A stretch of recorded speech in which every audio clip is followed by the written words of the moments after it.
jurer que vous ne savez pas ce qu'on fait là. Ah, vous avez ma parole, hein. Vous faites la paire tous les deux, hein?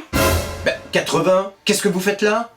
Accusés 70 et 90, le tribunal de l'orthographe requiert votre présence. Vous avez des comptes à rendre. Il vous est reproché de nuire à l'uniformité de la langue. Certains pays francophones vous emploient. D'autres vous ignorent. Mettez-vous à la place des étrangers. Les étrangers nous préfèrent. On est plus efficace pour additionner. Pour additionner, diviser, soustraire, multiplier. 98, c'est quand même autre chose que 98. 98, un chiffre à rallonge. Vous imaginez la tête de l'anglais qui doit retenir que 98 se dit 98. Vous imaginez le petit anglais qui apprend à compter en français 98 multiplié par 78. Une fois qu'il a compris le chiffre, le plus dur est fait. Nous avons chargé 80 de vous aider à préparer votre défense. C'est gentil. Monsieur Chapeau voudrait que vous m'entouriez. 70, 80, 90. Il a raison. Entre nous deux, vous serez en meilleure compagnie. 70, 80, 90. À qui ça peut plaire, hein? Pas aux Suisses en tout cas. Bon, aux Genevois peut-être. 70, 90. Où êtes-vous allé chercher des noms pareils? Un peu de respect quand même, vous ne savez pas d'où je viens. D'abord, sachez que les Romains, en tant qu'êtres efficaces et rationnels, ignoraient le 90. Ils m'appelaient Nonaguinta. Le peuple trouve mon gui superflu, il m'appelle Nonanta. Mon A devient E au 7e siècle, et cela devient Nonante. Puis, grâce à une nasalisation, mon âne devient an, d'où 90. Pareil, je viens du latin Septuaginta, alors le peuple préfère dire Septanta. Au 7e siècle, le A devient E, ça fait septante. Une nasalisation, et voilà, 70. Nasalisation E, je suppose que vous ne savez pas ce que c'est. Ah bon? Mon vin, vous croyez qu'il vient d'où? De Wiginti, figurez-vous. Et mon in est devenu un. Et un in qui devient un, c'est aussi une nasalisation. À vous entendre, la nasalisation n'aurait rien d'original. Tous les mots qui comprennent le son en, un ou on en ont connu une. Si on enlevait du Grand Larousse tous les mots qui ont connu une nasalisation, On l'appellerait le petit Larousse. tout de même, il fut un temps où on nous utilisait. Voici un recueil commandé par Philippe le Bon, XVe siècle, et intitulé « Les 100 nouvelles nouvelles ». Parce qu'il y en avait 100. Vous êtes étonnant parfois, hein? Le manuscrit date de 1505. C'est écrit en chiffres romains. Oui, mais de temps en temps, c'est écrit en lettres. Conséquence, on sait comment l'auteur nous nommait. Lisez. La 78e nouvelle. Félicitations!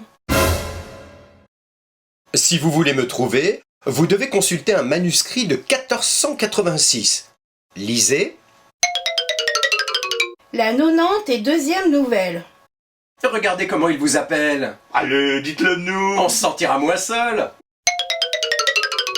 85e nouvelle. Très drôle, hein? On savait que ça vous ferait plaisir. Vous voulez vous venger parce que je mentionne votre disparition. Disparition? Allez dire ça à Rabelais.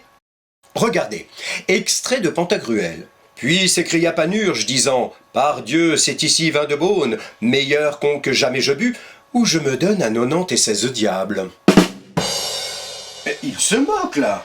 J'en ai bien peur. Vaugelas, vous connaissez, dans ses remarques, parues en 1647.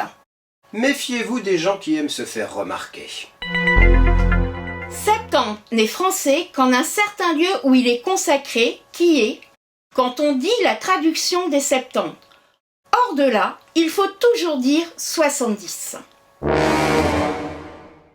Au fait, c'est quoi la traduction de septante? Dès qu'on parle de vous, on la mentionne. Ben oui, alors en fait, c'est au IIIe siècle avant Jésus-Christ Il y a des types qui ont traduit la Bible en grec et ils étaient 72. 72 pour les non-initiés. Oui, mais pourquoi 70? Parce que 400 ans plus tard, Flavius Joseph a dit qu'ils étaient 70. Ah oui. En attendant, pour 90, Vaugelas est formel. L'on dit 90 et non pas 90.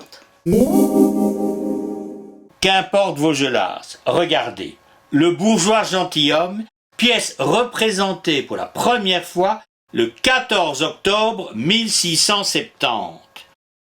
Acte 3, scène 4. Dorante invite M. Jourdain à lui rappeler l'argent qu'il lui doit. Ce dernier se souvient avoir donné au marchand de Dorante 4379 livres. Molière, excusez du peu, et Furetière en 1690. Nombre composé de 7 dizaines. Et moi? Nombre produit par la multiplication de 10 par 9, c'est la même chose que 90. Il peut pas s'empêcher de citer l'autre. Furetière doit se sentir bien seul. L'Académie 1694. 70 n'a guère d'usage que dans les supputations d'arithmétique. Monsieur suppute. 90. On se sert de ce terme dans l'arithmétique, mais dans le discours ordinaire, on dit 90. Je ne suis pas sadique. Je vous ferai grâce de ces autres éditions. Sachez tout de même qu'en 1835, l'Académie vous trouve vieilli. Parlons plutôt de Larousse, 1866. Nous n'avons plus actuellement, en français, de termes spéciaux pour désigner la 7e, la 8e et la 9e dizaine. Nous les désignons par les mots barbares, 70, 80, 90, expressions aussi illogiques que compliquées et qu'on devrait remplacer par 70, 80 et 90. Vous avez remarqué, ils vous trouvent barbares et vous préfèrent 80. Et ne critiquez pas Larousse. Ah non, ils n'éditent que des bons auteurs. Lisez plutôt ce que Littré dit de moi. 90 a vieilli et c'est dommage. Et de moi? Il serait à désirer qu'il revînt dans l'usage et chassât 70. Littré et Larousse, tout de même. À la Révolution, on adorait compter par 10. On a inventé les décimètres, les décamètres, les décilitres. Vous êtes au courant? Je suppose que vous avez lu les Mémoires d'outre-tombe de Chateaubriand. Le steak? Non, le steak a donné son nom à un auteur qu'elle a connu. On a même failli avoir une semaine de 10 jours. Un jour de repos, tous les 10 jours. En France, ça pouvait pas marcher. Cette mode explique qu'on ait eu envie de vous réintroduire. Mais lors de la Restauration, les idées de la Révolution n'avaient plus vraiment la cote. Au XIXe siècle, le peuple disait 70 et 90, mais la bourgeoisie continuait à dire 70 et 90. D'où Hibernatus, quand Louis de Finesse explose et lâche à l'hiberné. Vous n'avez pas 25 ans, vous avez 90 ans, 90!